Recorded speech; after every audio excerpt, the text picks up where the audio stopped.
have 2 more to go, and the next one is a moment that I know a lot of you have been waiting for. She's a friend of mine. I've been in a lot of shows with her. She's a terrific storyteller. I'm really looking forward to hearing what she has to say, what story she's going to share with us. It's called Guerilla Warfare.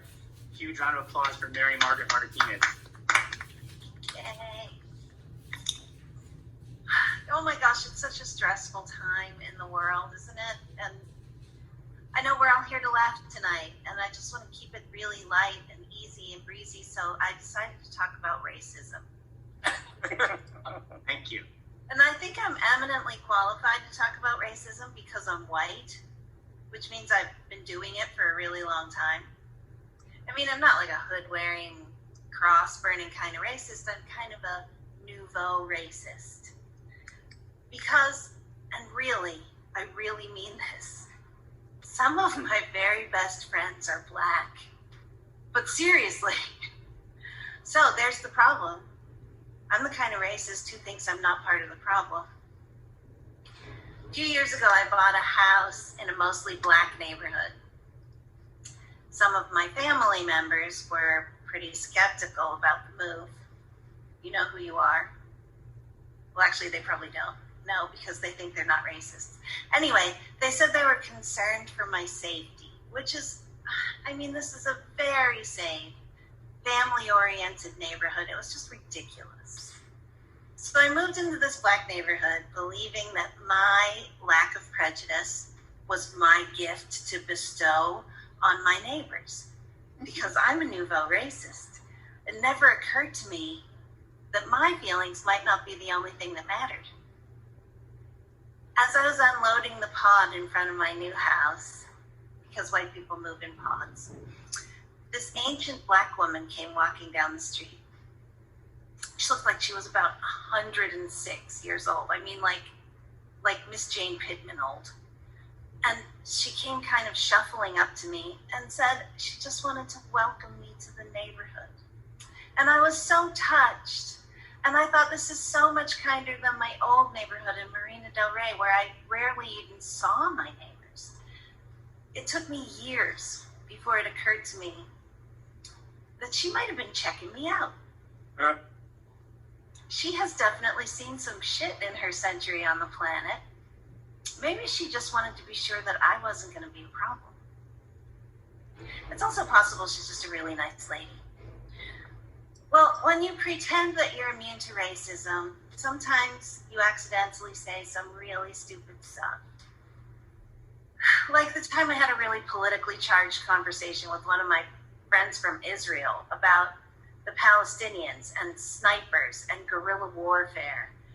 And right after I hung up the phone, I left the house and went to get in my car, and I saw this big-built Black guy loading a bunch of long, thin, Black equipment cases into the trunk of his car. And I said, wow, that's a lot of equipment. And he said, yeah, I'm on my way to go shoot someone. And I guess I don't have a poker face because he looked at me and started laughing. And he said, I'm a photographer. And I said, oh my God, I thought you were a gorilla. And let me tell you, there's no way to talk yourself out of that one. No matter how cogently you can explain the Arab-Israeli conflict. I moved into my house in December, and on my first Christmas here, I woke up very early before sunrise, and I took my dogs for a walk.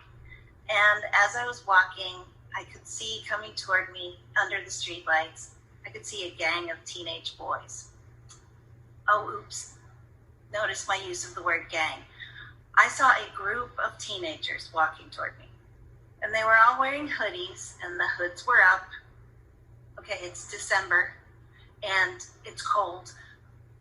But I have to admit, I got a little nervous. And I wasn't about to cross the street because I don't want to look like a racist. So I raised my head up and I looked those kids square on. And they started shouting to me things like, Merry Christmas! Oh, your dogs are so beautiful. And I asked what they were doing up and out so early. And they said they were on their way to church to sing in the choir. My son ashamed of my own prejudice. And when we walked on, I heard one of the kids say, "What is up with all the white people in the neighborhood lately?" But racism is more than just prejudice. Racism is a system of enforced differences that stems from prejudice. And while I've heard this before, I've never actually lived it. I have gotten a tiny taste of it because things in my new neighborhood are different. When I go to the drive-thru at the Jack in the Box, I get my tacos in this little retractable bulletproof case, like I'm getting gold out of Fort Knox. When I shop at my local Ralph's, entire aisles of the store are lined with locked cabinets, not open shelves. So I have to go up to the front of the store and ask if someone will come back and open up the case, and then go back to aisle 7 and wait till someone shows up with keys and opens up a case so that I have the privilege to buy toiletries. The alcohol is locked up in another case, and the diapers, and the baby formula, and the laundry detergent. We actually have to ask permission to buy those products. I guess it's assumed that people in my zip code are criminals. It wasn't like this at the Ralph's in Marina Del Rey. And there are no mailboxes in this neighborhood, none, not even at the post office. If you want to mail a letter in this neighborhood, you have to go to the Ray Charles post office on the corner of Washington and La Brea. During business hours, go into the lobby and drop your letter into the mail slot. One day I had an urgent thing that I had to get into the mail, and I drove to the post office, and I got there like 2 minutes before closing. I parked my car, and I walked up to the double doors, and I could see that there was a post office employee locking the door on the right-hand side. So I went over to the door on the left-hand side, and she ran over to that door and grabbed it from the inside, started pulling it away from me like a tug-of-war. And she said, "We're closed." And I held up my little letter with the stamp on it, and I said, "I just want to put this in the mail slot." And I assumed that she would take the letter from me and drop it into the mail slot for me, because that's the way white people get treated. But she locked that second door and shrieked at me, "I said we're closed." And it just made me want to throw a brick through that glass door and smash her in the face, which I did not do. But my point is, treating someone like a criminal does not make them less likely to behave like a criminal. My neighbors are not criminals. They're not doing anything wrong. They do call me the crazy redheaded white lady, but only behind my back. And one of the interesting things that's happened as the neighborhood gets more diverse is that my black neighbors and my white neighbors can bond over how much they are annoyed by the mariachi music.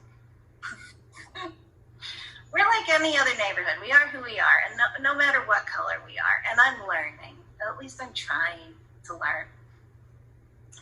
And when the Black Lives Matter protests broke out in earnest, I tried to talk about it, and I got spanked from a lot of different directions. It seemed like everything I said was the wrong thing. Racism is a hot button topic in so many different ways. My first inclination was to just shut up about it. But now I think that's the wrong approach. I want to talk about it, and I want to listen. I want a real dialogue with people of color.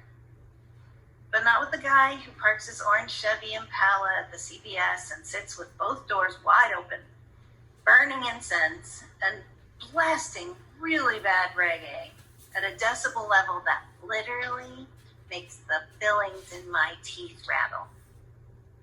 But I'm evolved enough to know that he doesn't behave like that because he's black. He behaves like that because he's an asshole. Assholes are like jelly beans. They come in every color.